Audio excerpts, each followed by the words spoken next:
হয়ে গেল আরেকটি ঘোড়দৌড় প্রতিযোগিতা। বন্ধুরা দেখতে পাচ্ছেন চমৎকার দুটি ঘোড়া দ্রুত গতিতে চলছে।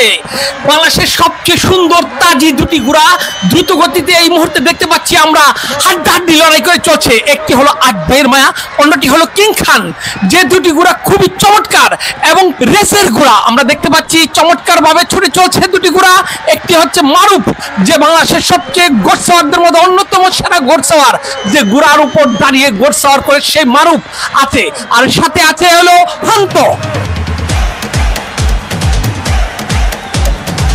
আমরা দেখতে পাচ্ছি চমৎকার বড় দ্রুত গতিতে চলছে। দেখা যাক শেষ পর্যন্ত আজকের এই প্রতিযোগিতায় এখান থেকে কোন ঘোড়াটি ফাইনালে চলে যায়। আমরা আছি পাবনা জেলার সাতিয়া থানা রাজাপুর রেল স্টেশন ঐতিহ্যবাহী ঘোড়দৌড় প্রতিযোগিতা। আপনারা দেখছেন অসাধারণ একটি ঘোড়দৌড়, লাখো জনতার ভিড়ে দুটি ঘোড়া ছুটে চলছে টকবগিয়ে, পঙ্খিরাজের মতো চলছে।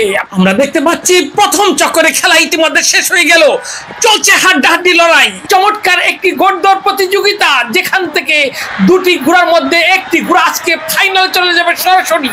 আর ফাইনালে যে ঘোড়াটি চলে যাবে এবং চ্যাম্পিয়ন হতে পারবে, সেই ঘোড়াটির জন্য রয়েছে 150 সিসি মোটরসাইকেল। দেখা যাক শেষ পর্যন্ত কি হয়। দ্বিতীয় জনের নিরাশ হওয়ার কোনো সুযোগ নেই। দ্বিতীয় যে ঘোড়াটি হবে তার জন্য রয়েছে একটি রেফ্রিজারেটর, এবং তৃতীয় স্থানে যে থাকবে তার জন্য রয়েছে একটি রেফ্রিজারেটর।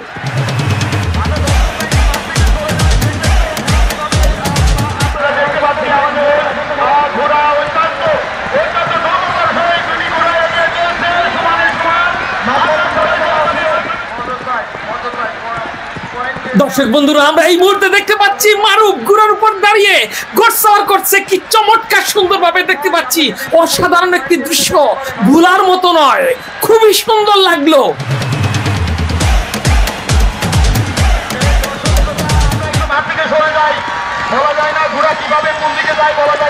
দর্শক বন্ধুরা, আমরা একটা চমৎকার অসাধারণ একটি হাড্ডাহাড্ডি লড়াই উপভোগ করলাম, খুবই সুন্দর। এবং দুটি ঘোড়াই খুব হাড্ডাহাড্ডি লড়াই করে শেষ পর্যন্ত আট ভাইয়ের মায়া ঘোড়াটি চ্যাম্পিয়ন হলো, এবং পরবর্তী রাউন্ডে ফাইনালে চলে গেল আট ভাইয়ের মায়া।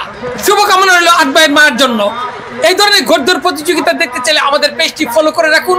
এতক্ষণ সাথে থাকার জন্য আপনাদের সবাইকে অসংখ্য অসংখ্য ধন্যবাদ।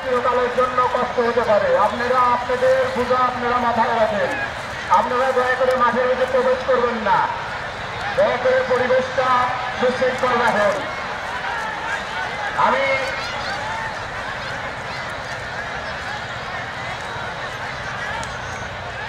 মাঠের পূর্ব পাশে